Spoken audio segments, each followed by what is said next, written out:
What is going on, my beautiful LARPers and LARPettes? Today we're going to go over the Palmetto State Armory ACR. The Palmetto State Armory JAKL.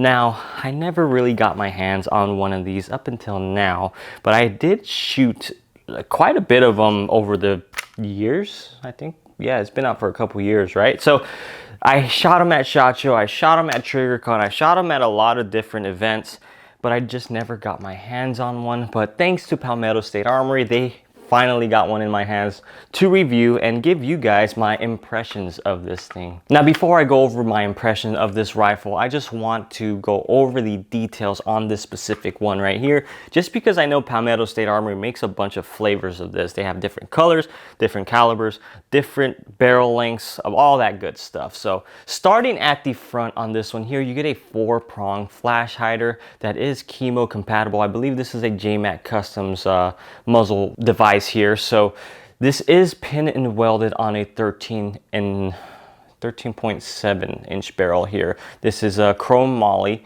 and you do have a 6-position gas block here. Sorry if I'm trying to remember all this off the top of my head. Again, I am new to this one here, so I'm trying to figure out all the features compared to like a couple of other my piston guns. But 6 positions on here, which is pretty neat in my eyes.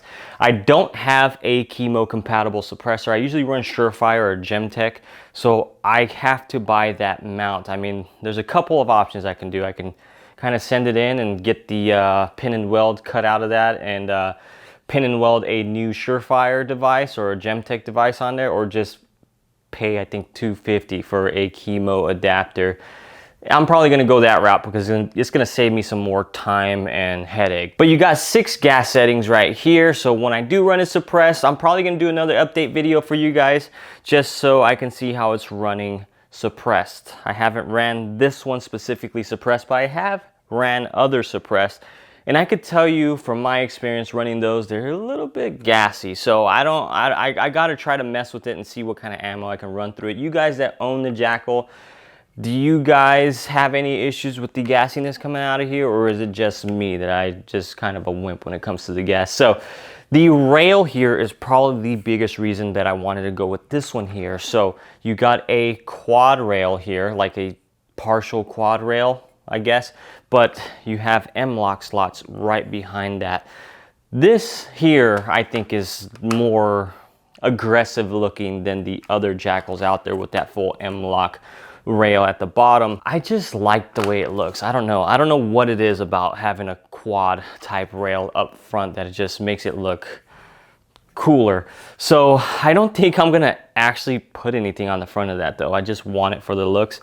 Maybe I'll put a flashlight on here. I usually mount them to the top of it and have it at an offset, but maybe I'll mount a flashlight. I don't think I'm gonna add anything here. Potentially a bipod, but not really. I have my grip back here that it's really cool that it's not a full quad rail, because if it is a full quad rail, whenever I grab a grip similar to this, the rail, the 1913 sections here kind of dig into my hand, so I got to put a cover over them. So this is a really neat design that they did it this way, because it gives my hand some good space here to be super comfortable while I'm grabbing that. But on top of that though, what makes it uncomfortable for me is this charging handle, just because at that certain position that I have my grip here, and I could put this grip on a 13.7 because this is pin and welded right here, brings it up to the full 16-inch length. This handle that's knurled right here does get in my way when I am gripping the gun, just because I kind of do this whole C-clamp thing. So if I were to grab it this way, it's in my way. So I got to kind of put it between the web of my hand here and grip it, and it kind of just shoves into the meat there. You can see, I don't know if you can see that, but I wish that all the JAKLs would have a kind of flip down lever here. So you can kind of rack it back, and whenever it goes forward, it flips back down, kind of like an FAL style or something like that. But again, that's probably more expensive. I don't know if there's any aftermarket options. If you guys know any, let me know, because that's probably one of the upgrades that I want to put on this one here, so it's not in my way. Also, I forgot to mention that this is a long stroke piston system, and this is chambered in 5.56. The reason I didn't go with 300 blackout is because 300 blackout's pretty expensive, and I have a couple other 300 blackout dedicated rifles. I think this one in 5.56 is just, to me, it's the do-it-all gun, right? So 5.56 to me would be the more well-rounded caliber for all of our basic needs, or my basic needs. I don't know about you. You might like 300 blackout more. Moving on back, you don't have a dust cover, but you have this shell deflector right here that looks like you can take that off and swap it off with something else. So not really sure if this kind of wears down on its own, and it looks like it's a piece of metal there. So I wouldn't worry too much about that. I would just probably check and see if it comes loose every now and then, because that is going to be smacked with brass. So it might come loose, but so far, I haven't had an issue with that. And as far as the lower receiver here, it's basically a standard AR-15, nothing fancy lower receiver. So you got your mil-spec trigger there. You got a normal push button mag release. You have a Magpul MOE grip. Safety selector on that side is not ambidextrous. I'll probably put an ambidextrous on here. And you could essentially just swap this lower out for any other lower. I think that's the really cool part about this, is that you can put any lower that's an AR-15 lower onto this one here, and you're good to go. So if you have a favorite, you can probably just buy the upper and just put your favorite lower on this and be good to go. Moving on back, you have the F5 manufacturing stock here. This stock is very vibey of a ACR, so you got that ACR vibe going through the whole gun already, but now that you add this stock, you're basically at the ACR at home type rifle here. I feel like it even, I don't know, you guys are probably gonna kill me for this, but it kind of looks a little bit better than an ACR in my eyes. But again, hopefully we can get more ACRs in our hands. Who knows when, but hey, it is what it is. But this stock has a lot of features here. So you got multiple positions here to adjust the stock, and you also have a cheek piece that does collapse when you push it down. I heard that there's some people that have issues when it's recoiling, that this does move down, but whenever I shot this, I didn't have an issue with that collapsing on its own. It's pretty solid right there. Then you have a push button on this side to collapse, or to fold, not collapse, to fold over that stock.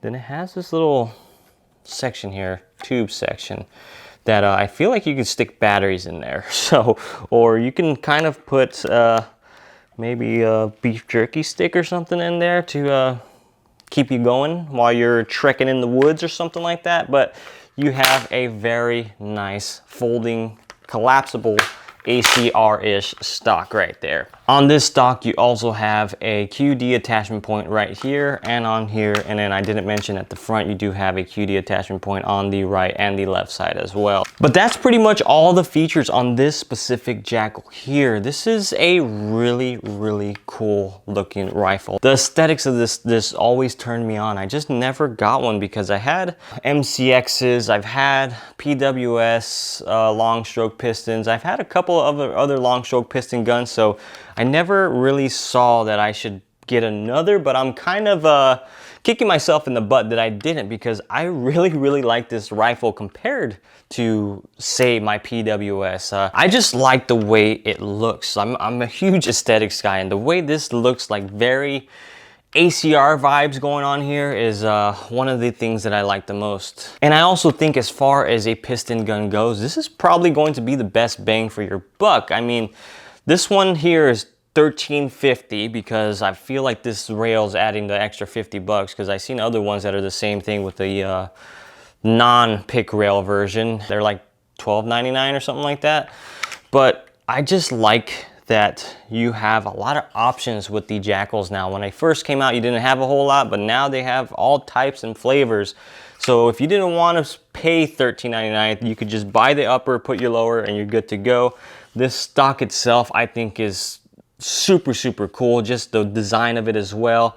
And this stock by itself is like 300 bucks. So you're essentially, if you don't want this stock, you're paying around $1,000 for a long stroke piston gun, compared to like my PWS, which is like $2,000, and then you got the MCX back there that's almost like $3,000, and yeah, those could get pretty pricey. As far as the shootability goes on this guy, I didn't have any issues with this when it came down to me shooting 1,000 rounds when I was out there. I'm probably a little bit more now because it's been a while. I think I've had this for a month. I've been really testing this gun because I wanted to see how well built this thing is, and it feels super solid while you're shooting that long stroke piston. Super soft on this gun. You're able to shoot it folded, obviously, since it does have that piston, and it's not small enough where I can stick it in a bag. Maybe I'll probably get one of these in 300 blackout, and if they have a shorter one, that'll be cool, a very cool bag gun. But aside from that, I really don't have anything bad to say about the JAKL, guys. The charging handle is probably the only thing that I would want just different, but that's a simple, super simple fix. If I could probably just take that out and find an aftermarket one if they have it. But other than that, maybe a little gassy, not too much where it's gonna bother me. But what do you think of the JAKL? Do you think that there's better options out there that I haven't heard of? Do you think that other piston guns, long stroke piston guns, reign far superior than this? Is this kind of the poor people's ACR?